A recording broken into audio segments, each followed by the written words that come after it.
Welcome back to Leaders Whiteboard, session 6. Today's topic is running effective meetings. So in the last session, we discussed about the iron triangle of software development and how scope, resources, and schedule can impact quality of a project. As an engineering manager, you need to know those kind of things. But today, we'll shift our gear to something tactical, like as an engineering manager, or not just as a manager, any team member needs to do very well running effective meetings, particularly for leaders and engineering managers. It's very important because a big chunk of their work, job description or responsibilities are actually running meetings. So I came up with 20 good practices or rules for running effective meetings that I think will be helpful, whether you are a manager, a leader, or a team member, anyone who's running meetings. So let's dive into those together. In the meantime, please like this video and subscribe to this channel so that when I create new videos, you get automatically notified. All right. So it's more about like why effective meetings are needed, right? Effective meetings are a cornerstone of productive teamwork and communication in any organization. To ensure that meetings run smoothly and achieve their intended goals, it's essential to establish clear guidelines and best practices. Here are 20 rules for running effective meetings that can help streamline discussions, respect participants' time, and foster meaningful collaboration. These rules cover various aspects of meeting etiquette, from setting agendas and time management to encouraging participation and follow-up actions. By following these guidelines, you can transform meetings into efficient and purposeful gatherings that contribute to your organization's success. So here are those 20 rules. Let me go through those one by one and share my thoughts on each of those. We start with agenda, meeting agenda. Every meeting must have an agenda. And who creates the agenda? The meeting host. So the meeting host must provide an agenda covering objective and desired outcome while sending the meeting invite. That's a must. Without agenda, there is no clear purpose of why we are meeting other than what's in the host's mind. The participants or attendees, they don't know. They cannot decide if they should attend or should not attend. Should they put accept, reject, mark, tentatively accept, and so on. So this is something as a meeting host you must do.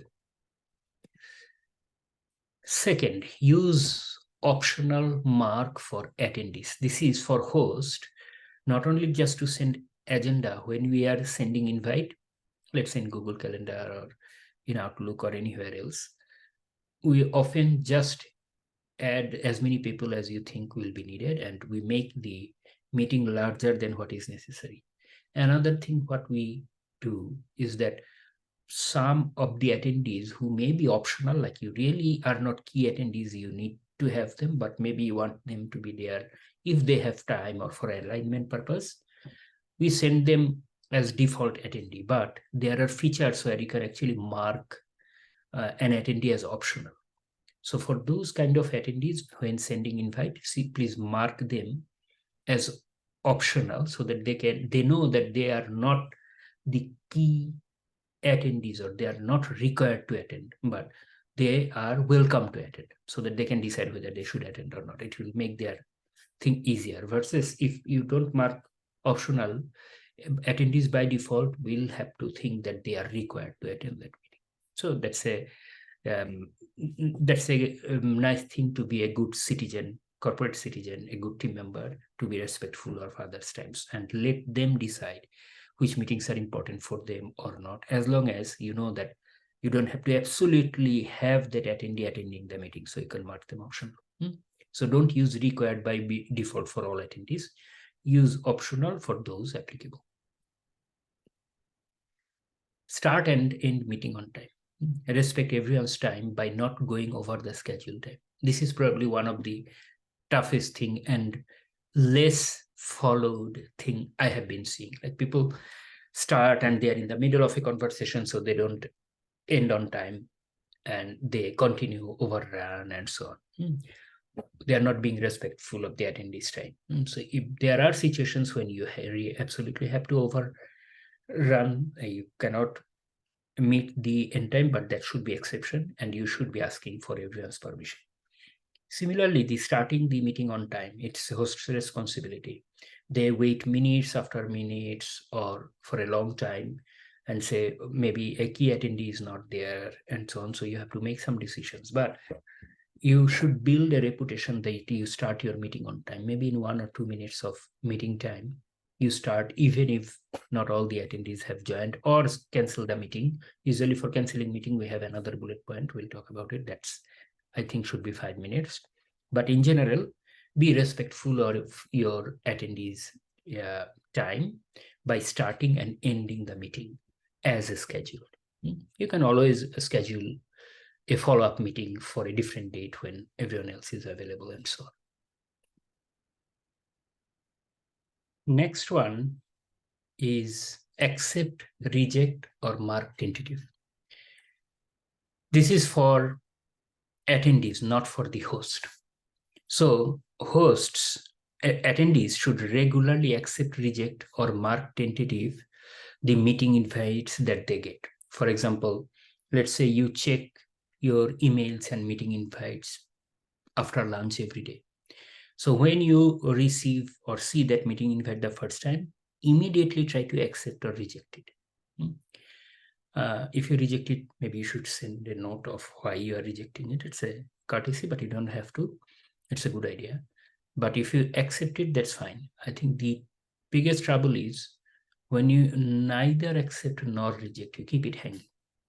So there is an option in Google Calendar or any other calendar is like maybe or tentatively accept and so on. Use that immediately if you could not make up your mind. So that gives a signal to the host that you are not very sure, you are considering. So the host gets a chance. So, okay, maybe I should talk to the invitee and try to convince why they should attend the meeting and so on. At least they get a chance. So that's another good practice. The next one is consider different time zones. In today's distributed work environment, particularly after COVID, we have all learned to work remotely. And remotely means your attendees will not all be in the same time zone. They will be in different time zones. So give priority to overlapping working hours for different time zones. This is very important. This is also being respectful of your team members or the attendees when you're sending an invite. And this is something to work together. You have to definitely do it. Look for overlapping work hours based on time zones. The next one is like, if you are late by 2 minutes or more, let the host know. Maybe you're just running late. Just send a Slack message or whatever messaging tool you use, text message, whatever. In other cases, that may be the case. But usually, a real-time messaging system like Slack is very good at it. Just let know I'm getting a few minutes late and so on. Let the host know. So if you are going to be 2 minutes or more late. So that's a courtesy as an attendee you should do.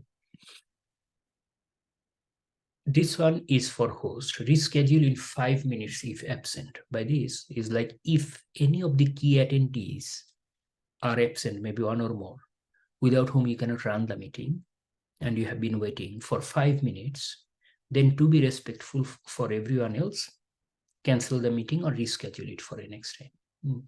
You should not be continuing to keep waiting for those key attendees. You cannot run the meeting either because without them, they are required attendees. You cannot move forward, I am assuming. But in that case, cancel it. So once you start doing it, the organizational culture will go there. People will start learning and understanding. And after a few cancellations or rescheduling like this, you'll see the situation has improved a lot. So reschedule after 5 minutes if the key attendees don't show up. In many of the virtual meetings, like in Zoom or in Google Meet and so on, we may have to record the session. Not all the meetings needs recording, consider if it needs recording or not. But if you decide that it needs to be recorded, to be shared in later, then before recording, you have to ask for permissions from the attendees. In some of the states, it's a state law. In other places, even if it is not a law, it's a very good courtesy. Just ask, hey, I'd like to record the meeting. If any of you have any objection, please let me know right now, or you may leave the meeting right now. If they don't want to be recorded, if they want to be part of the meeting, where the meeting will be recorded, and so on. This one is in general, just not for meeting, but even in meeting, many of the things came up in meetings that don't speak negatively about others. So like often, in the heat of the conversation and so on, we may actually be attacking the messenger rather than the message. So show respect for other people's opinions and don't dominate conversations. Don't speak negatively about others and respect other people's time, their opinion, and so on. This is for the host. Stick to the agenda. You will see the conversations are moving around left and right all the time, and it's your job as a host, because you have called for this meeting, or you are the leader of the meeting, or whoever is hosting it. Avoid going off topic or discussing unrelated matters. If things like this come, just discuss that, okay, can we put this in parking lot after we are done with our agenda item, so that with a smaller group of people, we can continue that discussion, because we will not have time to finish cover all the agenda items if we go off topic on that. Yeah. Number 11, stay engaged and avoid multitasking. This is for all attendees. Many attendees just attend a meeting, maybe in Zoom, and just stop video, stop audio, and keep doing multitasking or other things. So I don't see why they should be attending the meeting in the first place. Maybe they think their manager will think bad of them, that's why they want to attend, but it's pretty bad. If you don't think you are adding value to a meeting, or you are not needed, just don't attend. Even if you are invited, write down in the note that either you have another conflict or you don't think you can add value to this one. But if you attend a meeting, then don't multitask. Stay engaged, focused on the conversation, add value to the meeting. Have your opinion, join in active debates, and so on. Consider not attending the meeting if you can't provide full attention. That's the thing. Wait for your turn to speak. So if you have more than 5 attendees in a meeting, usually you will have to go by turn, or you have to raise your hand, or like in virtual meetings like Zoom and Google Meet, you can raise your hand and so on, to attract the attention of the host that you'd like to speak. So please wait for your turn to speak. Raise hands and avoid interrupting or talking over others. Encourage participation by all. So you will see often in a meeting, there are 1 or 2 individuals, they are taking most of their time, they are debating, they are talking and so on, and others are not getting opportunity to participate. So as a host, it is your responsibility to encourage everyone to participate and not allow someone to dominate the conversation. So you can go respectfully, nicely, but like you can say, oh, we haven't heard from XYZ, can you please chime in? What's your opinion on this, and so on. This is how you can divert the conversation from 1 or 2 person to others, giving equal opportunity to everyone else to participate. It's one of the things you can do as a host. Take meeting notes. Not everyone will be able to join the meeting or will find it very valuable, but they might be interested to know exactly what's going on.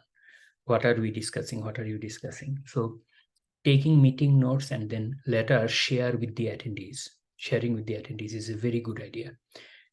In fact, this is how you can actually reduce the number of attendees and meetings altogether in the organization. It's a very positive organizational culture. So take meeting notes and share it after the meeting is done with the attendees, as well as maybe people who couldn't attend. Avoid back-to-back meetings.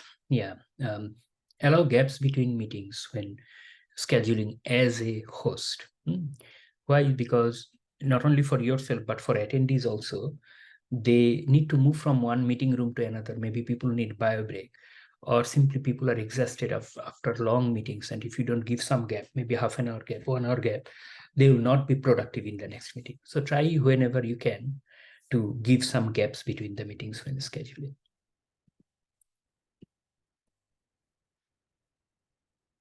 This is another important one. Share pre-read materials. Share slides and docs ahead of time so attendees can come prepared. Often we go in a brainstorming or in a meeting without knowing any context. It's like, okay, we'll know when we attend the meeting.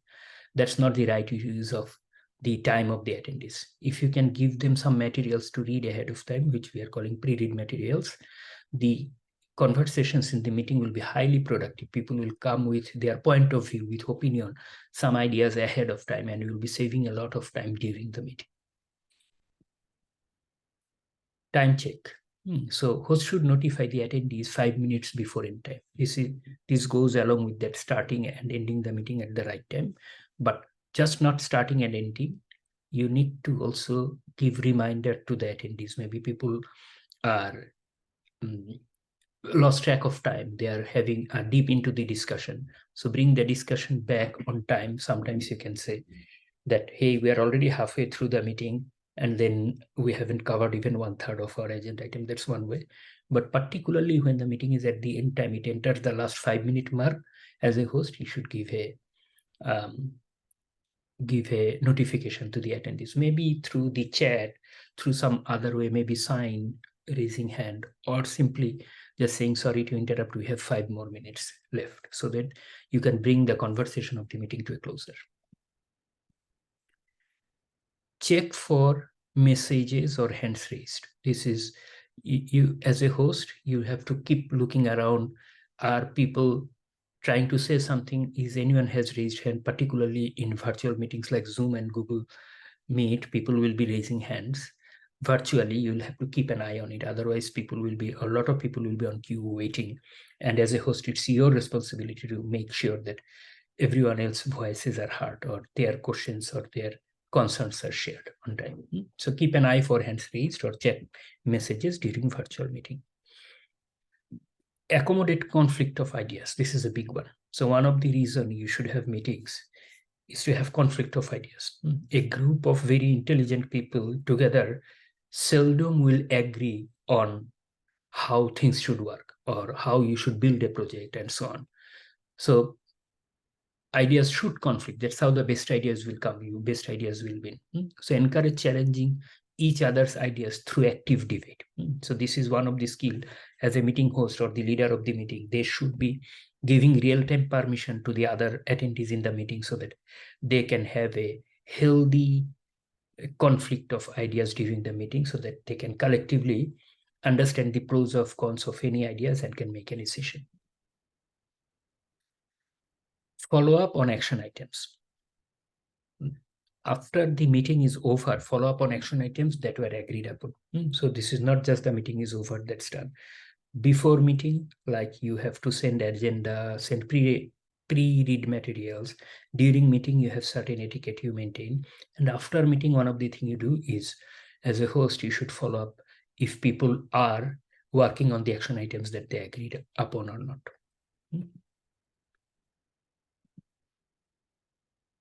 So meetings are something that we'll talk a lot more in future sessions, because there are many things like these kind of rules are applicable for what kind of meetings. For example, let's say you have one-on-one with someone, definitely some of the things here may not be applicable there, right? So there are different types of meetings. I think here we are talking about meetings where you are meeting with a group of people and you want to come to a decision, or you want to analyze something, or you want to brainstorm on something, that kind of strategic or tactical meeting. That's where these 12 good practices I'm laying out here will be helpful. However, meeting is a very vast topic for an engineering manager, so we'll talk more about it in future. But I hope this is something that you liked. What do you think about running effective meetings? Do you see these will be helpful for you, or do you disagree with some of these findings? And do you want to add some additional things that we should consider to run an effective meetings? Please write down in the comments of this video, as well as please subscribe to this channel. And if you found this session useful, please like the video. That will help me spread these words and this channel more. Thank you so much, and I'm looking forward to meeting you soon. Bye.